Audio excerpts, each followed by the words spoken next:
Bismillahirrahmanirrahim. Assalamualaikum warahmatullahi wabarakatuh. Alhamdulillah. Alhamdulillahi wa kafa. Wassalatu wassalamu ala rasulina al-mustafa wa ala alihi wa ashabihi ahli sidqi wal wafa wa tabi'ina wa man bihudahum iktafa. Asyhadu an la ilaha illallah wahdahu la syarikalah wa asyhadu anna Muhammadan abduhu wa rasuluh la nabiyya wa la rasula ba'dah. Ma'asyiral muslimin, a'azzani Allah wa iyyakum. Bapak-bapak, ibu-ibu, kaum muslimin yang semoga senantiasa dimuliakan oleh Allah Subhanahu wa taala. Alhamdulillah, kita senantiasa bersyukur, memuja dan memuji Allah tabaraka wa taala atas segala limpahan nikmat serta karunia yang Allah Subhanahu wa taala senantiasa anugerahkan kepada kita, sehingga alhamdulillah pada pagi hari ini kita masih diberikan kesempatan oleh Allah untuk duduk bersama di majelis ilmu yang mudah-mudahan diberkahi oleh Allah, untuk kita sama-sama belajar melanjutkan kajian rutin kita membahas kitab Syarah Arba'in An-Nawawiyah. Maka kita berharap dan memohon kepada Allah tabaraka wa taala, mudah-mudahan Allah Subhanahu wa taala senantiasa memberikan ilmu yang bermanfaat kepada kita dan kita dimudahkan oleh Allah Subhanahu wa taala untuk bisa mengamalkan ilmu yang kita dapatkan. Bapak dan Ibu sekalian, kaum muslimin yang semoga dimuliakan oleh Allah Subhanahu wa taala, kita lanjutkan pembahasan hadis kita, di mana pada pembahasan sebelumnya kita sudah menyelesaikan hadis ke-40. Sekarang 41 ya. Sahih. Di pelajar 40 kalau tidak salah. 40 sudah selesai. Baik, insyaallah kita lanjutkan pada hadis ke-41, artinya tersisa satu hadis lagi, maka kita menyelesaikan kitab Arba'in An-Nawawiyah ini. Nah, hadis yang ke-41 ini hadis yang pendek. Ya mungkin apakah kita selesaikan hari ini cukup satu hadis atau kita tambah hadis yang kedua setengahnya sehingga nanti di Ahad pekan keempat kita selesaikan terakhir kitab Arba'in, atau bagaimana nanti kita lihat. Namun yang jelas pembahasan hadis ke-41 ini pendek. Sangat pendek. Mungkin nanti kita tambahkan dengan hadis ke-42 sebagiannya dan nanti kita tutup di pekan berikutnya, di pekan keempat hari Ahad, sehingga kita menyelesaikan 42 hadis yang ada di dalam kitab Arba'in An-Nawawiyah. Ikhwatal Islam wa ikhwatal iman, a'azani Allahu wa iyyakum. Hadis yang ke-41 adalah hadis dengan sanad yang lemah, dengan sanad yang dhaif. Sebagaimana nanti dijelaskan dan dikomentari oleh Al-Imam Ibnu Rajab ketika beliau menjelaskan hadis ini, secara sanadnya lemah. Namun secara maknanya sahih. Maknanya sahih. An Abi Muhammad Abdullah bin Amr ibn As radhiyallahu taala anhuma. Dari Abu Muhammad Abdullah ibn Amr ibn As, semoga Allah meridhoi keduanya, berkata, qala Rasulullah sallallahu alaihi wasallam, baginda Nabi sallallahu alaihi wasallam bersabda, la yu'minu ahadukum hatta yakuna hawahu taba'an lima ji'tu bihi. Kata Nabi, tidak sempurna iman salah seorang di antara kalian sampai hawa nafsunya mengikuti apa yang aku bawa. Jadi Nabi mengatakan, tidaklah beriman salah seorang di antara kalian sampai hawa nafsunya mengikuti apa yang aku bawa. Dan yang dimaksud yang dibawa oleh Nabi SAW adalah apa? Syariat Nabi. Ikhwatal Islam wa ikhwatal iman, azani Allah wa iyyakum. Al-Imam An-Nawawi rahimahullah mengatakan haditsun hasanun sahih. Hadis ini hadis hasan sahih. Ruwainahu fi kitab al-hujjah bi isnadin sahih. Nah, Imam An-Nawawi sendiri menganggap hadis ini adalah hadis yang sahih. Sanadnya adalah sanad yang sahih. Namun wallahu taala alam, pendapat yang paling kuat adalah pendapat Ibnu Rajab karena beliau adalah seorang hafidh, ya, min hufadhil hadis. Maka yang sahih bahwasannya hadis ini sanadnya apa? Lemah. Sanadnya lemah namun maknanya sahih. Taib.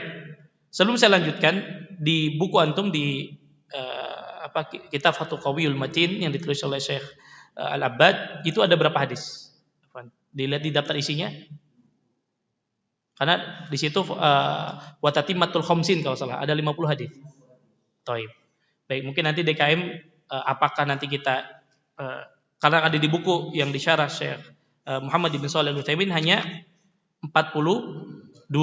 Berarti kan kurang 3. Nanti mungkin kita enggak apa-apa, 3-nya kita tambahkan dari kitab Fathul Qawiyyu Al-Matin sehingga nanti kita menyelesaikan 45 hadis, baru mungkin nanti ganti kitab yang lain insyaallah, ya.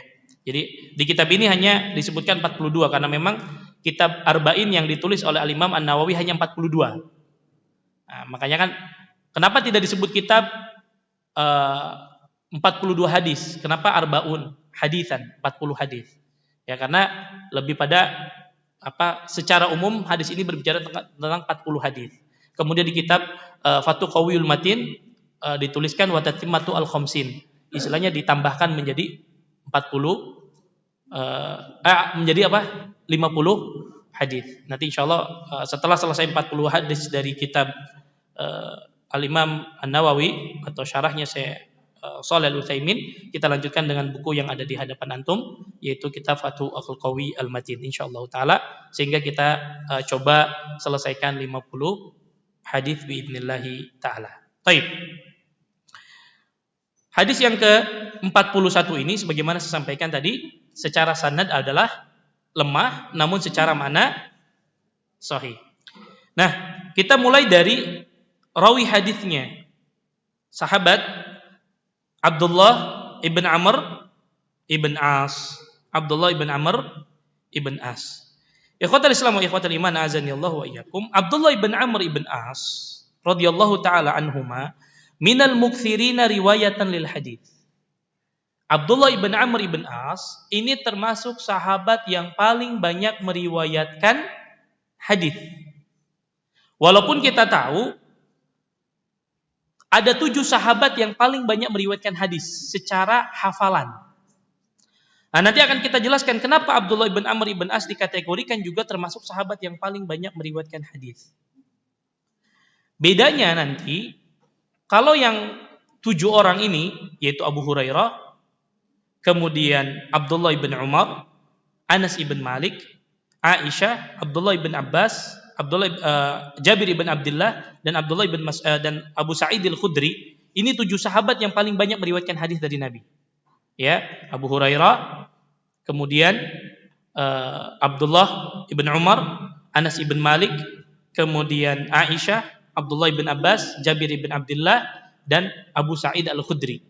Ini 7 sahabat yang paling banyak meriwayatkan hadis dari Nabi. Ya. Namun Abdullah ibn Amr ibn As ini juga termasuk sahabat yang banyak meriwayatkan hadis. Namun bedanya adalah Abdullah ibn Amr ibn As banyak meriwayatkan hadis melalui tulisan. Kalau yang 7 tadi dari hafalan.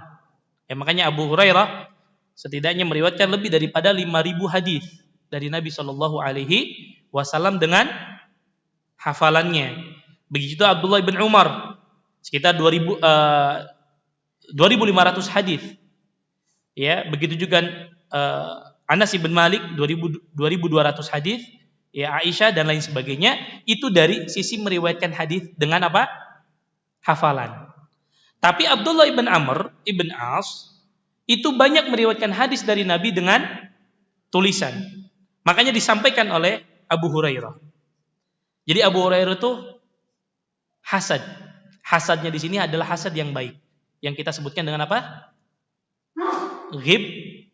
Ghibtah. Ghibtah itu hasad kepada orang lain terhadap nikmat yang Allah berikan tanpa ada keinginan nikmat yang ada pada saudaranya hilang. Terutama hasad pada ilmu dan harta. Hartanya artinya saya pengen punya harta seperti si fulan, yang si fulan itu kalau punya harta rajin sedekah. Boleh hasad kepada orang itu? Boleh, karena kata Nabi, la hasada illa fisnatain. Tidak ada hasad kecuali kepada dua orang. Satu, orang yang berilmu, yang kedua orang yang punya harta yang biasa menginfakkan hartanya.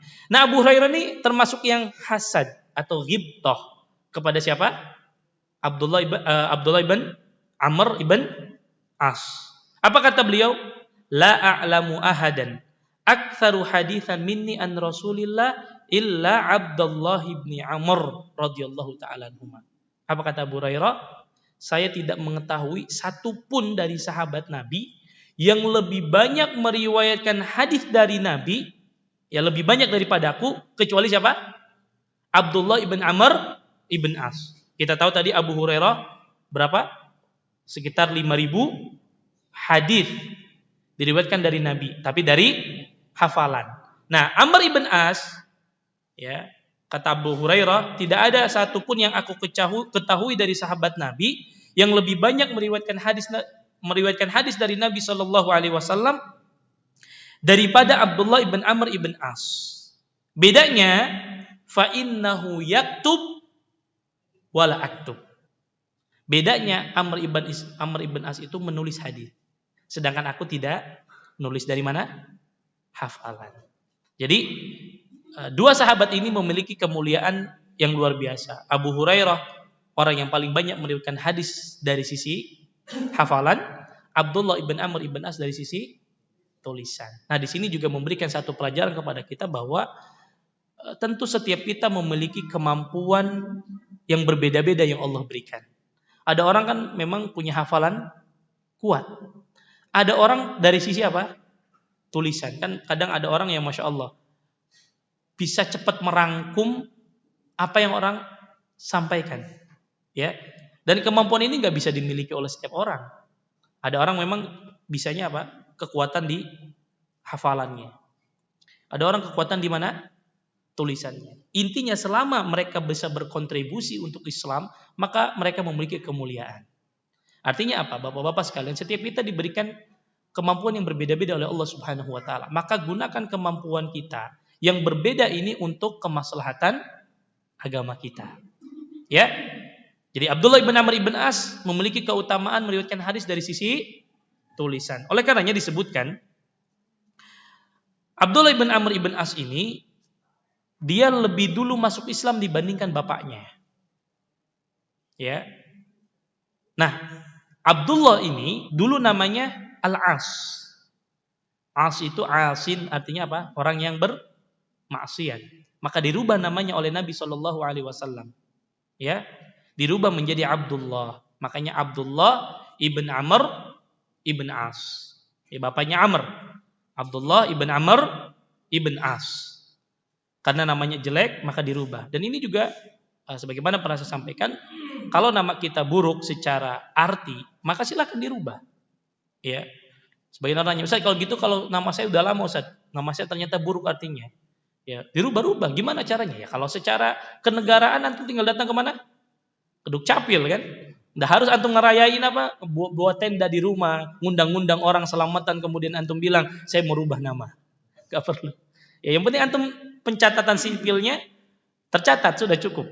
Ya, karena sebagian daerah memiliki tradisi, ya walaupun mungkin ini sebuah tradisi, kalau ganti nama harus buat apa? Bubur berapa 7 warna atau berapa warna. Itu kan memberatkan, maksud saya memberatkan.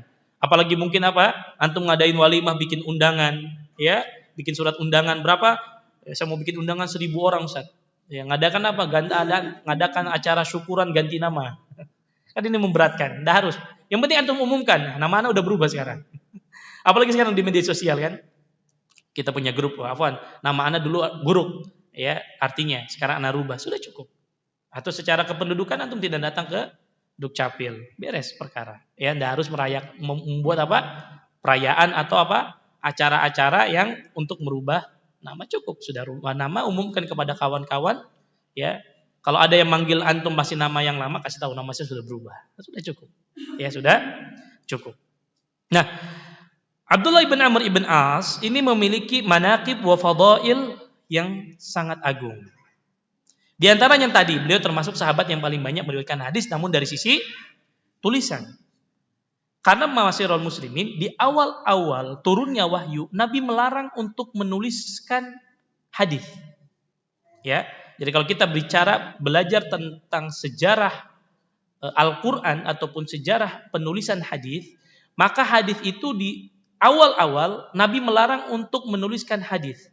Tujuannya apa? Supaya tidak bercampur antara Al-Quran dengan hadis. Karena yang boleh ditulis awalnya hanya apa? Al-Quran. Ya, hanya Al-Quran. Makanya kata beliau, ya, bahwasanya aku ini diberikan izin oleh Nabi Shallallahu Alaihi Wasallam untuk menuliskan hadis. Setelah selesai daripada larangan Nabi menuliskan hadis, karena di awal-awal hadis tidak boleh dituliskan, khawatir bercampur dengan Al-Quran. Nah, beliau termasuk sahabat yang apa yang Nabi ucapkan dari hadis kemudian beliau apa? Tulis. Nah, beliau juga Abdullah bin Amr ibn As terkenal sahabat yang paling semangat dalam ibadah. Ya, Abdullah bin Amr ibn As seorang sahabat yang terkenal ibadahnya sangat kuat. Bahkan beliau mengatakan, "Jama'atul Quran." Aku ketika mengumpulkan Al-Quran, karena beliau juga termasuk sahabat yang mengumpulkan Al-Quran di awal-awal penulisan Al-Quran, ya. Faqara'tuhu kullahu fi lailah. Aku membaca Al-Quran 30 juz dalam satu malam. Saking semangatnya. Kalau kita 30 tahun belum selesai. Ya. Ramadan pun enggak selesai-selesai juga. Beliau membaca Al-Quran 30 juz hanya satu malam, bukan satu hari, satu malam. Dan memang Bapak Ibu sekalian, bagi orang yang sudah menghafal atau bacaan Al-Quran yang baik, memang bisa selesai. Sebenarnya pernah saya sampaikan dulu, kami punya kawan mempraktekkan itu secara live, dia sambil baca Al-Quran, ya memang hitungan ya, setengah hari bisa selesai 30 juz. Tapi kalau itu bacaannya baik dan cepat. Yang jadi masalah yang menjadikan kita makin lama nggak hatam Quran, karena memang kita bacanya juga terbata. Gimana mau cepat selesainya? Ya jangan mau hafal, baca aja masih terbata. Kemudian faqala Rasulullah sallallahu alaihi wasallam iqra'u fi syahr. Kata Nabi, jangan kamu baca Al-Quran selesai satu malam. Baca dalam sebulan. Artinya hatamkan Al-Quran sebulan sekali saja. Karena memang ma'asyiral muslimin, orang kalau selesaikan baca Al-Quran dalam satu malam, artinya hanya sekedar baca, akan jauh dari tadabbur. Ya. Bisa orang baca setengah hari selesai, tapi kan baca saja kan cepat. Ya. Dan mungkin akhirnya kadang panjang pendeknya juga tidak sempurna. Makanya Nabi mengatakan jangan. Iqra'hu fi syahr.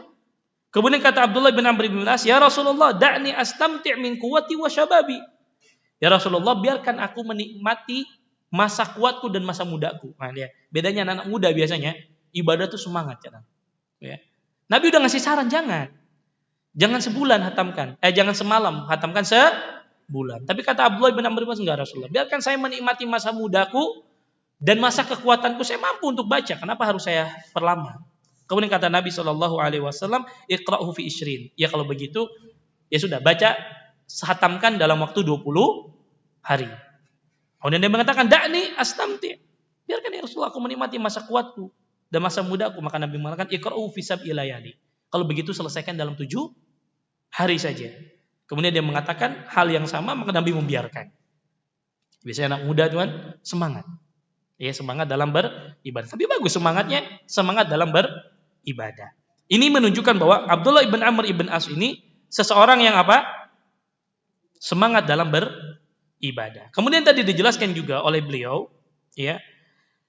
Kuntu aktubu kulla syai'in asma'uhu min Rasulillah sallallahu alaihi wasallam urudi hifdhahu. Kata beliau, aku ini selalu menulis apa yang aku dengar dari Nabi sallallahu alaihi wasallam, tujuannya adalah aku untuk menghafal. Kemudian fanahatni Quraisy. Kemudian orang-orang Quraisy melarang aku. Dengan alasan kenapa? Mereka mengatakan, qalu ataktub kulla syai'in tasma'uhu wa Rasulullah sallallahu alaihi wasallam basyarun yatakallamu fil ghadabi war ridha. Orang-orang Quraisy protes. Ya, seraya merendahkan Nabi dengan mengatakan, "Wahai Abdullah ibn Amr ibn As, engkau ini nulis segala sesuatu yang diucapkan oleh Nabi. Padahal Nabi itu manusia biasa. Bisa jadi Nabi sedang ridho, bisa jadi Nabi sedang marah." Maka laporlah Abdullah ibn Amr ibn As kepada Nabi sallallahu alaihi wasallam. Terkait komentar orang-orang Quraisy yang mengatakan, ngapain ente tulis semua yang dikatakan oleh Nabi? Nabi kan manusia biasa. Masa perkataan Nabi semua tulis? Pan Nabi bisa jadi lagi marah, lagi nggak marah. Kenapa kamu semua tulis? Maka Nabi SAW mengatakan, uktub, tulis, kata Nabi. Akhirnya Nabi kasih izin kepada Abdullah bin Amr ibn As untuk menulis apa yang diucapkan oleh Nabi SAW. Fawalladhi nafsi biyadi. Kata Nabi SAW, demi jiwaku yang berada di tangannya, tidaklah sesuatu keluar dari mulutku kecuali itu adalah kebenaran. Memang benar. Apa yang keluar dari lisan Nabi adalah wahyu. Wa ma yantiqu anil hawa in huwa illa wahyun yuha. Ya, makanya inilah yang menyebabkan Abdullah ibn Amr ibn As menjadi sahabat yang paling banyak meriwayatkan hadis dari sisi tulisan. Taib. Kita masuk kepada hadisnya. Nabi mengatakan la yu'minu ahadukum. Tidaklah beriman atau tidaklah sempurna. Nah, ini jangan sampai kita juga salah menerjemahkan. Kalau kita bilang tidak beriman berarti menafikan seluruh iman. Tetapi tidak sempurna iman salah seorang di antara kalian hatta yakuna hawahu taba'an lima ji'tu bihi, sampai hawa nafsunya mengikuti apa yang aku bawa. La yu'minu ahadukum yakni al-imam al-kamil. Artinya tidak sempurna iman salah seorang di antara kalian hatta yakuna hawahu, sampai hawa nafsunya, ya, keinginannya mengikuti apa yang aku bawa. Ya, ai ittijahuhu wa qasduhu, yaitu orientasi dan niatnya mengikuti apa yang aku bawa. Yang dimaksud dengan apa yang aku bawa adalah syariat Nabi Shallallahu Alaihi Wasallam. Artinya begini, tidak sempurna iman salah seorang di antara kita sampai memang hawa nafsunya selalu membawa kita kepada apa yang dibawa oleh Nabi. Hawa nafsu kita condong menyetujui setiap syariat yang dibawa oleh Nabi Shallallahu Alaihi Wasallam.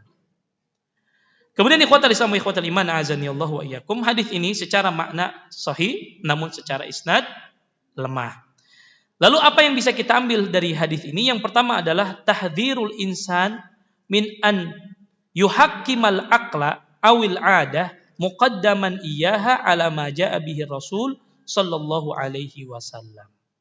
Pelajaran pertama dan pelajaran yang paling penting yang bisa kita dapatkan dari hadis ini adalah peringatan, ancaman bagi siapapun yang lebih mengedepankan logika sebagai sumber hukum atau mengedepankan tradisi atas syariat yang dibawa oleh Rasul Shallallahu Alaihi Wasallam. Jadi pelajaran terpenting adalah bahwa hadis ini menunjukkan kepada kita tentang larangan untuk menuhankan logika dan juga adat tradisi dalam berhukum dengan syariat yang dibawa oleh Nabi Shallallahu Alaihi Wasallam. Kan sekarang banyak, kalau syariat itu tidak masuk akal maka tidak diterima. Kalau syariat itu bertentangan dengan adat istiadat, mereka lebih mengedepankan adat istiadat. Ini yang terlarang. Ya. Karena ma'asyiral muslimin, tidak semua syariat harus ditimbang dengan logika. Apalagi kalau kita berbicara tentang masalah apa? Iman. Karena iman tidak bisa, akal kita tidak sampai. Betul, banyak sekali syariat-syariat yang memang kalau kita timbang dengan logika sangat rasional, sangat masuk akal. Ya, tetapi bukan berarti ketika ada syariat yang bertentangan dengan logika kemudian kita ambil logikanya, tinggalkan syariatnya. Jelas? Sehingga ketika orang lebih menggunakan akal, ya, ketika orang lebih menggunakan akal, ini akan bahaya. Sebagaimana mungkin yang kita tahu, Ya, ada beberapa orang ketika ditanya, kenapa nggak pakai kerudung? Ya, oh logikanya 5 tambah 5 yang penting 10. Ya, kan untuk mendapatkan 10 katanya tidak harus 5 tambah 5. 9 tambah 1 juga bisa. 8 tambah 2 bisa. Artinya untuk dapat 10 banyak cara. Sama halnya untuk mendapatkan ridho Allah, untuk bisa masuk surga tidak harus 5 tambah 5. Bisa 8 tambah 2. Kalau begini kan rusak jadinya. Yang jadi masalah, yang satu ini kalau hilang nggak bisa jadi 10. Benar nggak? 9 ditambah 2, 8 ditambah 2 betul jadi 10. Tapi kalau yang satunya ingin tidak ada. Salah satunya yang satu ini bisa menjadikan kita masuk surga karena kewajiban, yaitu menggunakan hijab.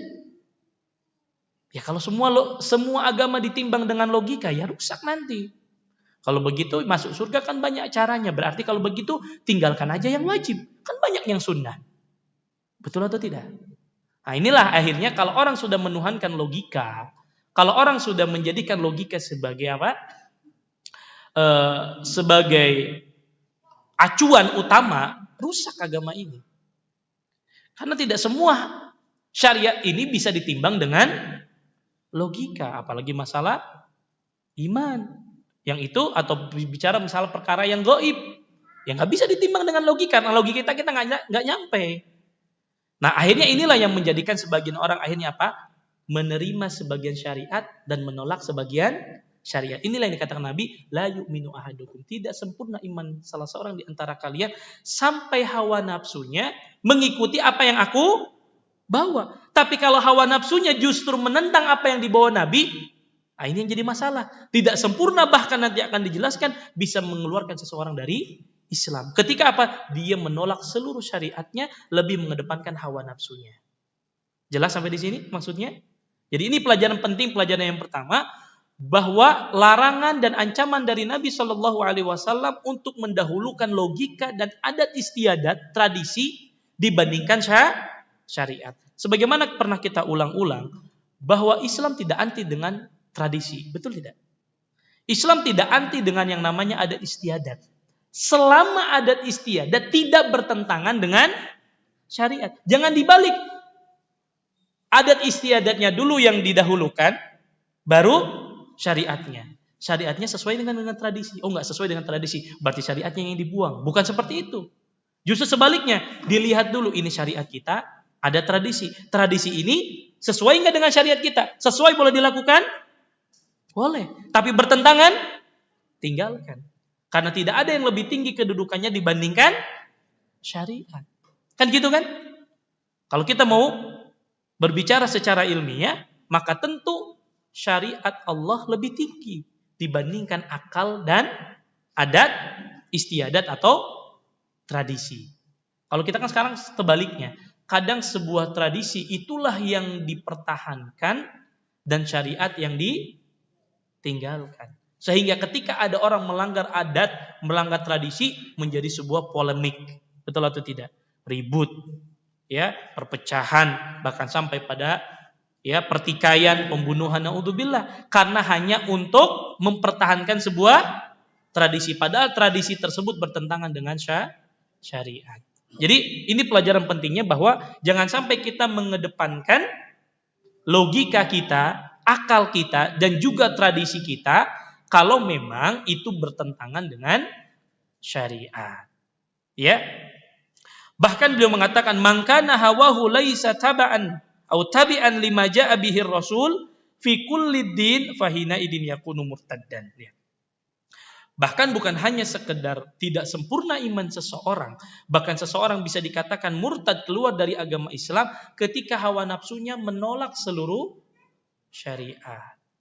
Ini penting. Makanya mohon maaf ibu-ibu sekalian, saya selalu sampaikan ya, kadang mungkin ibu-ibu merasa ini pahit, tetapi penting untuk selalu diyakini ketika Allah Subhanahu wa taala, kita ambil contoh sederhana dan ini bentuk pelajaran bagi ibu-ibu ya. Perlu saya sampaikan ini karena seringkali banyak yang tergelincir dalam perkara ini. Ibu-ibu sekalian, kita tahu bahwa di dalam syariat kita, di dalam Al-Qur'an ada namanya syariat poligami, betul? Kita harus yakini itu ada. Tapi tidak boleh menolak. Kalaupun kita belum siap, sampaikan pada diri kita, saya nggak siap. Jangan sampai menolaknya, itu yang fatal akibatnya. Ini penting. Saya sebagai contoh saja, karena memang antara hawa nafsu, lihat ini hawa nafsu kan akhirnya. Saya nggak setuju. Iya, kalau Anda nggak setuju pada suami Anda, tetapi jangan digeneralisir bahwa ini kita tidak setuju dengan syariat Allah. Ingat Allah yang menjelaskan di dalam Al-Quran. Begitu kan? Tapi jangan sampai ada keluar kata-kata saya tidak ridho, saya tidak saya menolak bahwa syariat poligami itu bukan syariat Islam. Ini bahaya. Kita khawatir ini bagian daripada kekufuran. Ya, cukup sampaikan saja saya belum siap. Sampaikan kepada suami bapak. Dan saya sampaikan juga nasihat untuk para suami. Kalau istri kita belum siap, jangan itu terus yang dibahas di rumah. Ya. Dikit-dikit dihubungkan dengan poligami. Istrinya sudah bilang belum siap, saya belum siap. Ya. Itu terus yang dibahas. Akhirnya apa? Memancing istrinya, akhirnya naudzubillah keluar kata-kata kufur misalkan. Ini nih, nggak bagusnya poligami misalkan. Naudzubillah. Ya, jangan sampai. Ini contoh saja saya ingatkan. Ya, karena biasanya yang begini sensitif, ustadznya kayaknya pro poligami. Ya saya pro karena memang syariat Allah kan, secara syariat saya harus dukung ini syariat Allah. Ya, tetapi kalau individu kita tanya masing-masing, tentu setiap masing-masing punya kemampuan dan ketidakmampuan kan begitu. Makanya saya sampaikan tadi kepada bapak-bapak, kalau seandainya suami istri belum siap, jangan dibahas terus ini. Ya, ini apa isi marah nanti? Kalau marah, naudzubillah keluar kata-kata yang tidak terima dengan syariat Allah. Ini nasihat untuk bapak-bapak dan ibu-ibu juga dan terutama untuk saya juga. Ya, ini penting. Ya, ini penting sebagai bentuk jangan sampai hawa nafsu kita lebih kita depankan akhirnya. Ya, akhirnya kita kedepankan, kita marah, keluarlah kata-kata tadi. Ya, ini jadinya apa? Syariat Allah tuh nggak adil kan gitu kan? Masa kita wanita yang harus menanggung akibatnya, laki-laki enaknya. Kan begitu. Jangan mengatakan seperti itu. Ya, cukup kita yang mengatakan ya Allah saya belum siap. Ya, saya yakini syariat engkau itu baik. Ya, mungkin saya belum siap, saya belum punya kemampuan untuk itu. Dan bapak-bapak juga kalau belum punya kemampuan, jangan memaksakan. Ya, berapa banyak akhirnya kerugian pada pasangannya karena memang sebenarnya belum siap. Nggak siap secara finansial, nggak siap secara fisik, kemudian memaksakan hanya karena apa? Hanya karena dikomporin terus sama teman-temannya, nggak bisa begitu juga. Ya, karena kata Nabi, karena Allah yang memerintahkan. Kalau nggak mampu cukup satu, ya. Kalau nggak mampu cukup satu. Baik, ini panjang pembahasannya ya. Kalau ke sana. Baik. Kemudian yang kedua, ya, pendapat yang kedua. Ini juga penting. Apa faedah yang kedua? Annahu yajibu 'alal insan an yastadilla awalan tsumma yahkum tsaniyan. Ini penting. Hadis ini juga menjelaskan kepada kita pentingnya mencari dalil dulu baru menentukan hukum. Cari dulu dalilnya ada atau enggak. Baru kita tentukan hukum. Bukan menghukumi baru mencari dalil. Nah, kadang kita kalau secara realita kehidupan, kalau kita ingin membenarkan sesuatu, kita hukumi dulu kan, baru cari dalilnya nanti. Atau cari pembenaran dalil. Contoh, kita tahu ini melanggar syariat. Anggaplah misalkan yang paling mudah untuk kita pahami, misalkan ini satu muamalah ribawi, gitu kan? Udah jelas nih, kita juga tahu sebenarnya. Kita hukumi dulu. Enggak, kayaknya bener nih, enggak riba nih. Akhirnya apa? Baru cari dalil-dalil. Cari ustadz yang kira-kira agak lembut. Kalau nanya ustadz ini kayaknya pasti dibilang haram. Nyari ustadz yang lain nih, yang kira-kira ya kayaknya itu syubhat aja. Kan gitu kan kalau kita cari pembenaran dari orang dengan menggunakan dalil. Padahal orang cari dulu dalilnya. Ini ada nggak dalilnya nih permasalahan? Kalau kita enggak, udah tahu ini hukumnya, atau bahkan kadang udah tahu ini jelas, tapi cari orang-orang yang bisa mendukung pendapatnya supaya ini nggak haram. Minimal ya ini khilaf ulama. Nah ini ya banyak kekeliruan di antara kita. Akhirnya apa? Karena itu bermain dengan hawa nafsu. Ya, hawa nafsu kita yang bermain akhirnya. Ya, nggak apa-apa. Pasti itu khilaf kok. Ada pendapat ulama yang lain. Cari ustadznya. Nanya ustadz ini, wah ini kayaknya kalau saya tanya ustadz ini pasti haram lah. Cari ya yang agak-agak lembutan dikit gitu kan. Nah, ini penting. Makanya Nabi SAW mengatakan, tidak sempurna iman salah seorang di antara kalian sampai hawa nafsunya mengikuti apa yang aku bawa. Ya, yang aku bawa. Jadi jangan sampai kita menghukumi dulu baru cari-cari dalil pembenaran. Cari dulu ini ada nggak dalilnya. Ya, dari dalil tersebut baru ada hukumnya. Ya, baru ada hukumnya. Taib. Kemudian pelajaran yang ketiga adalah taksimul hawa ila mahmudin wa madmum. Pembagian hawa nafsu menjadi dua. Hawa nafsu itu ada yang terpuji, ada yang tercela. Ya, hawa nafsu itu ada yang terpuji, ada juga yang tercela. Namun hawa nafsu kalau dia berbicara sendiri, artinya mutlak, pasti konotasinya buruk, betul nggak? Kalau kita dengar hawa nafsu, kira-kira yang di gambaran pikiran kita baik atau buruk? Pasti buruk. Hawa nafsu pasti jelek aja udah bawaannya. Ya betul memang. Jadi hawa nafsu itu kalau dia berdiri sendiri, maka maknanya pasti konotasinya buruk. Ya. Makanya Allah mengatakan inna nafsa la ammaratun bisu. Sesungguhnya hawa nafsu ini selalu mengarahkan dan mengajak kepada keburukan. Namun di hadis ini kan Nabi mengatakan la yu'minu ahadukum, tidaklah beriman salah seorang di antara, tidak sempurna iman salah seorang di antara kalian sampai hawa nafsunya. Hawa nafsu di sini baik atau buruk? Hawa nafsu yang baik. Sampai hawa nafsunya mengikuti apa yang aku bawa. Artinya hawa nafsunya mengarahkan kepada syariat Allah. Jelas? Jadi kalau hawa nafsu berdiri sendiri, tidak ada qarinah, nggak ada petunjuknya dengan yang lain, maka berarti konotasinya pasti buruk. Tetapi kalau dikorelasikan dengan hal yang lain, makanya Nabi mengatakan taba'an lima ji'tu bihi, mengikuti apa yang aku bawa. Kan yang dibawa Nabi baik atau buruk? Baik, maka hawa nafsu di sini maksudnya hawa nafsu yang baik. Berarti tidak sempurna iman kita sampai hawa nafsu kita, nih keinginan kita yang ada pada diri kita mengikuti apa yang dibawa oleh Nabi. Itu maksudnya. Ya. Jadi hawa nafsu itu secara umum pasti buruk. Tetapi di hadis ini berbicara hawa nafsu yang mengajak kepada kebaikan yang dibawa oleh Nabi Shallallahu Alaihi Wasallam. Kemudian pelajaran yang keempat, wujubu tahkim asy-syariah fi kulli syai'. Ya. Wajibnya menjadikan syariat sebagai sumber hukum dalam segala sesuatu. Ya, karena Nabi mengatakan hatta yakuna hawahu taba'an lima ji'tu bihi. Sampai hawa nafsunya mengikuti apa yang aku bawa. Berarti di sini menunjukkan setiap kita wajib menjadikan syariat hukum Allah, Al-Qur'an dan As-Sunnah sebagai hukum, sumber hukum dalam segala sesuatu.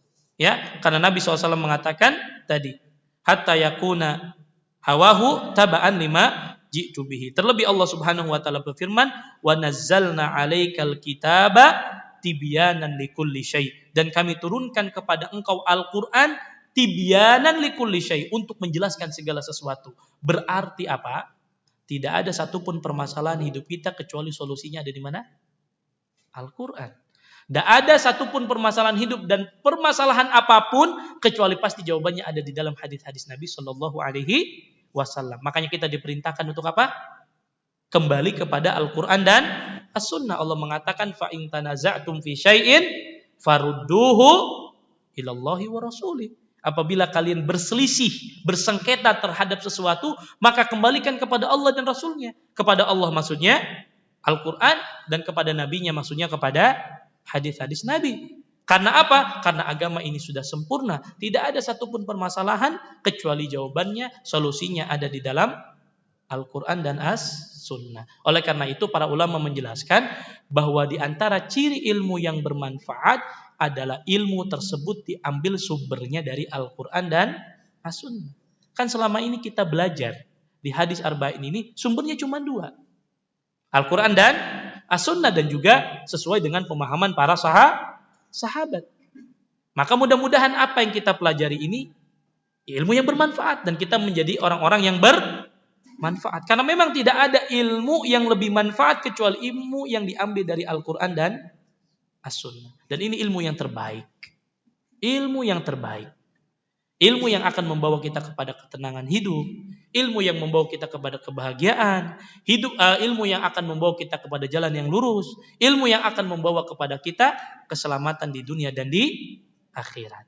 Ya, oleh karena itu selalu saya sampaikan bahwa duduknya kita di majelis ilmu ini tidak lepas dari mempelajari Al-Qur'an dan As-Sunnah. Karena memang ini sumbernya. Kalau kita cari kebahagiaan, ini sumbernya. Kita mau cari ketenangan, ini sumbernya. Apalagi mau kita mencari apapun, sumbernya sudah dijelaskan oleh Allah dan Rasulnya. Karena memang syariat kita sudah sempurna. Ya, maka wajib setiap kita untuk berhukum dengan hukum Allah Subhanahu wa taala. Falaisa syai' yahtajun nas ilaihi fi umuri dini awi dunya illa bayyanahu alhamdulillah. Kata beliau. Tidak ada sesuatu yang dibutuhkan oleh manusia, baik berkaitan dengan urusan dunia ataupun urusan akhirat, semuanya sudah ada di mana? Al-Quran dan As-Sunnah. Silakan bapak-bapak cari apa. Ya. Berkaitan dengan urusan apapun ada solusinya. Makanya Allah mengatakan fas'alu ahla dzikri in kuntum la ta'lamun. Tanya orang yang berilmu. Kalau kalian tidak tahu. Kenapa? Karena semua jawabannya ada di Al-Quran dan As-Sunnah. Ya, kecuali mungkin ilmu-ilmu yang memang murni dunia, yang kita memang boleh berinovasi di sana, silahkan. Ya, makanya Nabi mengatakan antum kepada para sahabat a'lamu bi umuri dunyakum. Kalian lebih tahu dibandingku tentang urusan dunia. Ya, namun ilmu yang sesungguhnya adalah ilmu yang kita ambil dari Al-Quran dan As-Sunnah. Oleh karenanya setiap kita wajib untuk berhukum dengan Al-Quran dan As-Sunnah. Karena tidak ada satupun kebaikan kecuali sudah Nabi sampaikan. Dan tidak ada satupun keburukan kecuali Nabi sudah larang. Yang dimana semua kemanfaatannya akan kembali kepada kita. Dan selalu saya ucapkan berulang-ulang, seluruh syariat yang Allah turunkan kepada kita pasti maslahatnya kembali kepada kita. Dan apa yang dilarang oleh Allah dan Rasulnya pasti mudaratnya, ya, supaya kita terhindar dari mudarat tersebut. Karena syariat kita semuanya kebaikan. Maka untuk apa kita menentang syariat Allah? Ya. Jadi kadang lucunya semakin orang dikatakan katanya intelek, semakin orang banyak mengkritisi. Ya. Dikritisi, Al-Quran dikritisi, As-Sunnah dikritisi. Ya tadi, ketika menurut mereka nggak masuk logika, akhirnya mereka nggak mau nerima. Karena saya banyak sekali dapatkan orang-orang yang seperti ini. Ya, kadang para akademisi yang jauh dari hidayah Allah Subhanahu wa taala, akhirnya apa? Karena menurut mereka bahwa kecerdasan itu ketika kita mampu mengkritisi ya segala permasalahan yang ada di tengah-tengah umat. Sehingga semua dikritisi. Ya, yang nggak harus dikritisi pun akhirnya dikritisi. Oh, ini nggak sesuai, ini nggak masuk logika kita. Ya, dan ini nggak relevan. Salah. Kalau ada orang mengatakan Al-Quran dan As-Sunnah tidak relevan, maka sejatinya akal mereka yang nggak relevan. Nih. Al-Quran dan As-Sunnah itu bisa diterapkan di setiap waktu dan zaman, akan cocok dimanapun dan kapanpun. Ya, mau berkembang secanggih apapun perkembangan yang ada di dunia ini, agama Islam, Al-Quran dan As-Sunnah akan selalu cocok dan relevan untuk diterapkan dan dijadikan sebagai sumber hukum dan pedoman hidup kita. Ya, sampai kapan?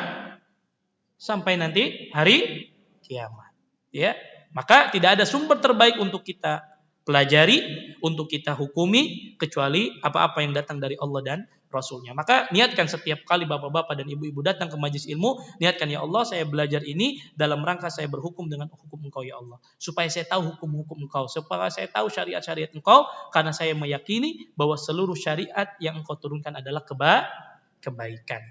Kemudian yang kelima, annal iman yazidu wa yanqus kama huwa madhab ahlus sunnah wal jamaah. Pelajaran yang kelima, yang terakhir yang disebutkan di dalam kitab ini, bahwa iman itu bertambah dan berkurang. Sebagaimana ini keyakinan ahlu sunnah wal jamaah, bahwa iman itu dapat bertambah dengan ketaatan dan berkurang dengan kemaksiatan.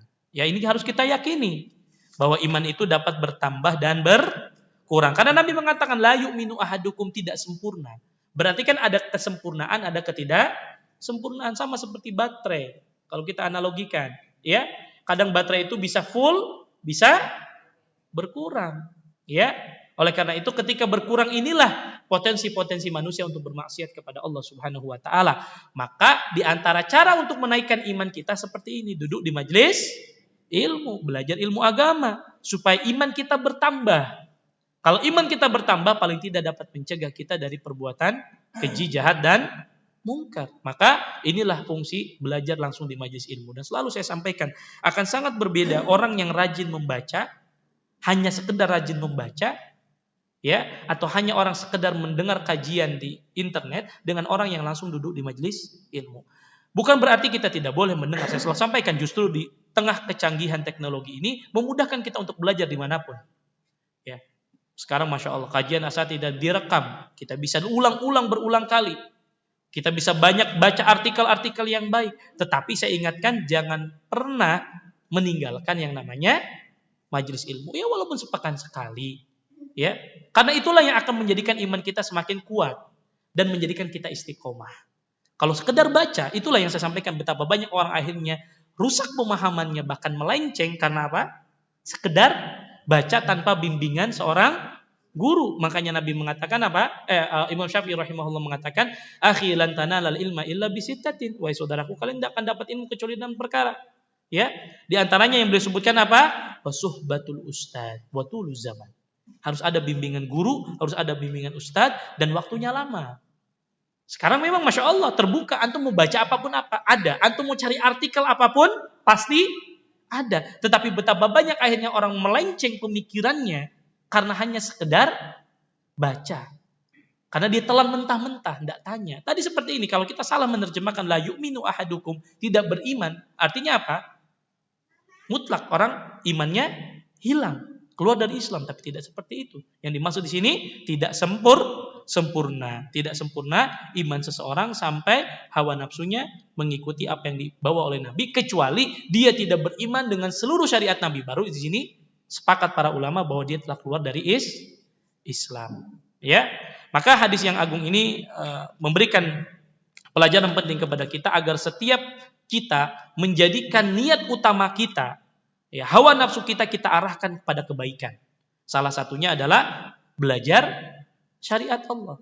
Ya, selalu saya sampaikan, pokoknya bapak-bapak sekalian, sesibuk apapun kita bekerja, sempatkan sekali minimal dalam sepekan duduk di majelis ilmu, maka rasakan pasti ada perubahan. Lihat, akan sangat beda pemahaman, akhlak, adab, dan pemikiran orang-orang yang duduk langsung di majelis ilmu dengan orang yang sekedar membaca. Akan sangat berbeda. Ya, karena ada banyak hal yang tidak didapatkan dari mereka hanya sekedar membaca. Sekarang antum duduk di majelis ilmu, antum dari rumah ke sini dapat pahala enggak? Kalau antum niatnya ikhlas, dapat. Setiap langkah dihitung. Semakin jauh mungkin semakin besar pahalanya. Belum lagi energi yang antum keluarkan. Belum lagi mungkin ada hal-hal yang sebetulnya antum sulit untuk datang tapi antum lawan. Ini kan dapat pahala. Duduk antum di majelis, tadi sholat tahiyatul masjid dulu, dapat pahala nggak? Dapat pahala. Kemudian antum duduk di majelis ilmunya, sudah banyak sekali keutamaan. Malaikat mendoakan kita, kita dapat ketenangan, malaikat melindungi kita, Allah menyebut-nyebut nama kita. Ya, belum lagi keutamaan yang kita dapatkan keluar dari rumah dihitung sebagai jihad di jalan Allah. Ya. Kemudian kita dapatkan keutamaan bahwa duduknya di majelis ilmu akan melembutkan hati-hati kita, menjadikan kita lebih istiqomah, dan banyak sekali keutamaan, ya, mendekatkan kita ke surga Allah. Makanya saya sampaikan, yang penting datang. Antum nggak dengar juga tidur pun tak masalah, betul, nggak masalah. Ya, setiap kajian antum tidur pun ya nggak masalah. Mungkin dari sebulan antum tidur paling tidak ada lah, ya.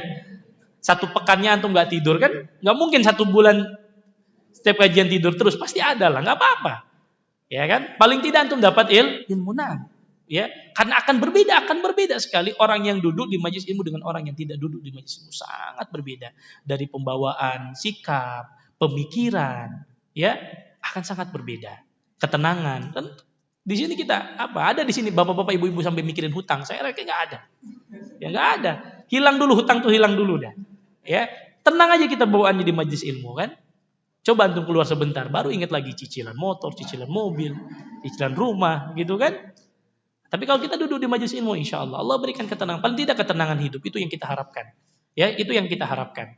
Ya, paling tidak sepekan sekali lah. Kalau bisa setiap pekan, alhamdulillah. Karena setiap kita tentu punya kesibukan masing-masing. Tapi minimal ya jangan sekedar baca. Kalau baca sekarang, masya Allah, antum sambil kerja sambil dengar YouTube, Banyak ilmu yang bisa kita dapatkan. Tetapi majelis ilmu duduk langsung ini yang mungkin tidak didapatkan dengan cara yang lain. Karena kita tahu bahwa Nabi SAW pun menerima wahyu dengan cara talaki, ya, dengan Jibril, duduk langsung. Para sahabat pun duduk langsung di majelisnya Nabi. Begitu juga para tabiin mengambil ilmu langsung dari para sahabat, duduk di majelis mereka.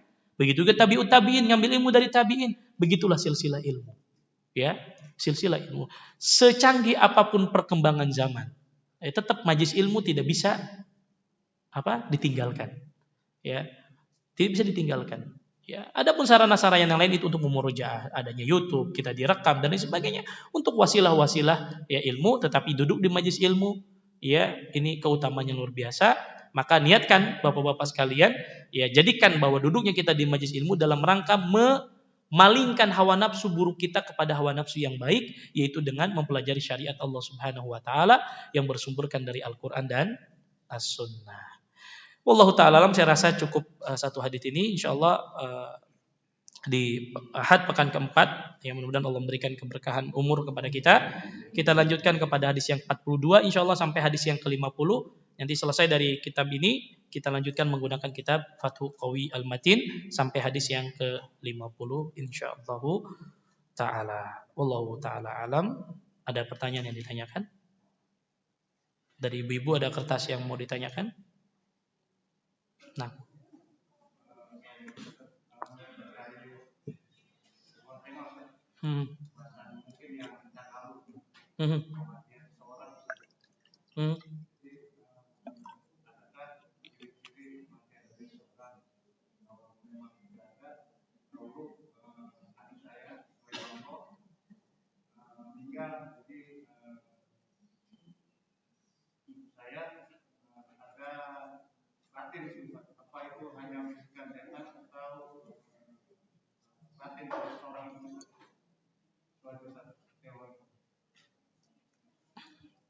Baik. Pertanyaan yang baik terkait dengan kematian seseorang. Apakah ada dalil-dalil ataupun keterangan dari Nabi Shallallahu Alaihi Wasallam atau dari Al-Quran tentang ciri-ciri akan dekatnya kematian seseorang? Maka wallahu taala a'lam, tidak ada ciri yang dijelaskan oleh Nabi ataupun di dalam Al-Quran tentang dekatnya kematian seseorang. Memang banyak sekarang saya dengar juga, baca juga, ya, banyak sekali artikel dan video-video yang menayangkan bahwa kalau sudah dekat kematian seseorang atau 40 hari sebelum kematiannya ada tanda A, B, C, dan D dan lain sebagainya. Kalau begitu, ya, kalau orang sudah tahu tandanya, ya, orang akan husnul khotimah semua mungkin. 40 hari dia dapat tanda, oh bentar lagi saya mau meninggal. Saya banyak taat udah, bahkan mungkin gak akan keluar masjid. 40 hari dia di masjid. Betul atau tidak? Bahkan di antara hikmah kenapa Allah tidak memberitahukan tentang kapan datangnya ajal seseorang, agar membedakan mana yang istiqomah dengan orang yang tidak istiqomah. Mana orang yang betul-betul beriman kepada Allah dengan orang yang tidak beriman. Kalau begitu Pak, kalau sekiranya ada tanda-tandanya, kalau begitu orang bermaksiat aja dulu puas-puasin. Dan nunggu sisa 40 hari tanda-tanda dekatnya dia mau meninggal. Sudah kayaknya kelihatan nih tandanya. Berarti 40 hari saya mau tobat sama Allah dengan taubatan nasuha. Gitu kan? Ya, maka wallahu ta'ala alam, dan memang tidak ada tanda-tanda yang dijelaskan oleh Allah ya di dalam Al-Qur'an maupun di hadis Nabi tentang dekatnya ajal seseorang. Kalau begitu orang sudah tahu dekat ajalnya, ya. Maka ketika sudah lihat tanda ini kayak tanda-tandanya atau ada ya, kecuali begini, tanda-tanda yang memang secara medis. Itu pun tidak mutlak. Artinya begini, ketika ada orang divonis oleh dokter sepertinya ini tidak lama lagi, 7 hari lagi, secara ilmiah. Tapi kan ilmiah pun tidak berarti mutlak bahwa 7 hari pasti ada meninggal. Betapa banyak ada orang-orang yang divonis ini nggak lama lagi, sebulan lagi meninggal, mungkin kanker. Ya, ini ya sudah di kemo dan lain sebagainya, kayaknya nggak mungkin bisa sembuh lagi. Tapi ternyata hidup dalam waktu yang sangat lama. Dan sebaliknya ada orang-orang yang nggak pernah divonis sedikit pun, bahkan dikatakan sehat walafiat, tapi ternyata meninggal. Jadi wallahu ta'ala alam, sepengetahuan saya tidak ada tanda-tanda khusus tentang dekatnya kematian seseorang. Kalaupun ada itu hanya, kalaupun misalkan pas kebetulan, ibu saya waktu itu punya firasat, punya kedekatan batin, kayaknya anak saya ini nggak lama lagi. Kebetulan nggak lama meninggal, ya bisa jadi karena kebetulan dan lain sebagainya. Tidak menjadi sebuah patokan bahwa kematian seseorang karena ada tanda-tanda khusus. Ya, memang saya lihat banyak sekali, terutama di Instagram, di mana gitu disebutkan tanda-tanda kematian seseorang, akan dekatnya kematian seseorang. Tiba-tiba misalkan tangannya ada yang membiru, dan sebagainya lah. Ya, atau ada orang terdekatnya mimpi. Dan pertanyaan ini sama persis. Belum lama ada murid saya anak SMA datang, Ustaz. Ya, sama persis dia bilang, Ustaz, saya mimpi. Mimpi ini persis waktu sebelum nenek saya meninggal. Saya mimpi A, B, dan C, dia ceritakan. Gak lama nenek saya meninggal. Semalam saya mimpi lagi. Ustaz, saya takut ibu saya meninggal, Ustaz. Nah, itu bisa jadi dari syaitan. Segala takhwif. Ya. Karena kan mimpi, ada mimpi kebaikan. Yang nyatanya dari Allah, ada mimpi yang dari syaitan. Ya. Untuk membuat hati kita resah. Hanya kepikiran paginya. Bener gak? Jangan-jangan betul. Ada saya meninggal, kak saya meninggal. Nah, enggak. Jadi tidak ada ciri-ciri khusus tentang dekatnya ajal seseorang. Wallahu ta'ala alam. Cukup? Nah. Semua perbuatan dan perkataan tadi dengan hadis, apakah Rasulullah juga tidak pernah ngobrol atau bercanda dengan? Bagus. Ini pertanyaan yang baik. Bapak dan Ibu sekalian yang semoga dimuliakan oleh Allah Subhanahu wa taala. Tadi dikatakan apakah perkataan Nabi semuanya hadis? Ya, terlepas dari Al-Qur'an. Kalau Al-Qur'an Nabi sampaikan kepada para sahabat, ini Al-Qur'an, tolong catat. Maka pertanyaannya iya. Makanya definisi hadis itu adalah ma'udhifa ilan nabiyyi sallallahu alaihi wasallam min qaulin. Segala sesuatu yang disandarkan kepada Nabi sallallahu alaihi wasallam dari perbuatan, dari perkataan. Semua perkataan Nabi itu hadis. Bahkan candaannya Nabi makanya disebutkan sebagai hadis. Misalkan bagaimana candaannya Nabi sallallahu alaihi wasallam dengan Abu Umair. Nabi mengatakan, "Ya Aba Umair ma fa'alan Nughair." Itu ditulis para sahabat. Sahabat yang mendengar bahwa itu hadis Nabi SAW. Sehingga apa? Dari situlah kita mengambil pelajaran. Ya, candanya Nabi, marahnya Nabi, hadis atau tidak? Hadis. Betapa ketika misalkan Nabi memerah wajahnya, ya, ketika misalkan ada seorang sahabat yang membunuh seorang pasukan yang dia sudah mengucapkan 2 kalimat syahadat, kata Nabi, aqatalta nafsan qad qala la ilaha illallah, apakah kau membunuh seorang yang sudah mengucapkan 2 kalimat syahadat dan lain sebagainya. Nabi marah, diriwayatkan oleh para sahabat. Makanya hadis itu ma'usnida au ma'udhifa ila Nabi sallallahu alaihi wasallam min qaulin au fi'lin, atau perbuatan Nabi. Semua perbuatan Nabi itu hadis. Makanya bagaimana tata cara wudunya Nabi, bagaimana Nabi di atas kendaraan, bagaimana Nabi bersama keluarganya, itu hadis Nabi SAW. Ya. Ila qaulin au fi'lin au takririn, termasuk takrirnya Nabi, persetujuannya Nabi. Ketika sahabat makan dob, ya, biawak gurun, ya, Nabi tidak menghalalkan dan tidak mengharamkan, maka itu namanya takrir dan boleh dilakukan. Ya. Min qaulin au fi'lin au takririn au sifatin khalqiyatin au khuluqiyah, atau sifat, ya, berkaitan dengan akhlaknya Nabi atau sifat fisiknya Nabi. Makanya ada kitab namanya Kitab Syama'il Muhammadiyah, berbicara bagaimana rambutnya Nabi, telinganya Nabi, hidungnya Nabi, fisiknya Nabi, itu dijelaskan semua dan itu menjadi sebuah hadis. Jadi apa kalau ditanya, apakah seluruh perkataan Nabi, ngobrolnya Nabi dengan para sahabat hadis? Hadis. Makanya diriwayatkan, makanya siapa sahabat yang mendengar, mereka yang hafal, itu yang diriwayatkan sampai kepada kita. Jelas? Nah.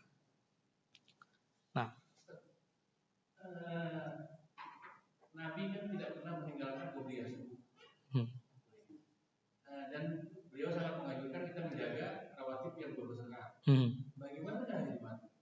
Dengan apa? Dengan hari Jumat. Karena yang kita tahu hari Jumat tidak ada qobliyah. Baik. Ini juga pertanyaan yang sangat baik. Ma'asyiral muslimin azanillahu wa iyyakum, tentang masalah salat rawatib itu ada beberapa riwayat. Ya, ada beberapa riwayat, ada yang mengatakan barang siapa yang menjaga 12 rakaat. Ada yang riwayat yang lain, misalkan riwayat dari istri-istri Nabi SAW, Nabi mengatakan barang siapa yang menjaga 14 rakaat. Nah, bagaimana dengan sholat Jumat? Maka itu sudah termasuk. Ya, sudah termasuk. Bukan berarti ketika kita sholat Jumat tidak melakukan misalkan qobliyah Jumat itu tidak dihitung, tidak.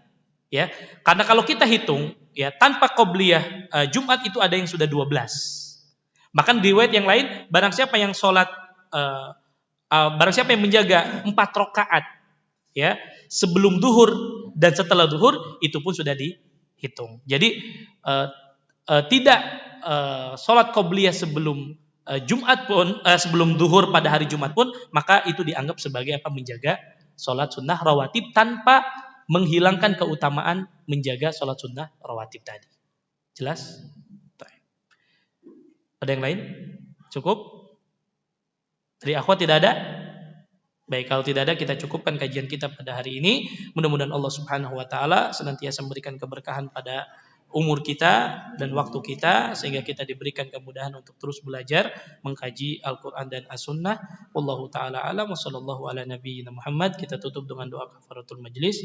Subhanakallahumma wa bihamdika asyhadu an la ilaha illa anta astaghfiruka wa atubu ilaik. Wassalamualaikum warahmatullahi wabarakatuh.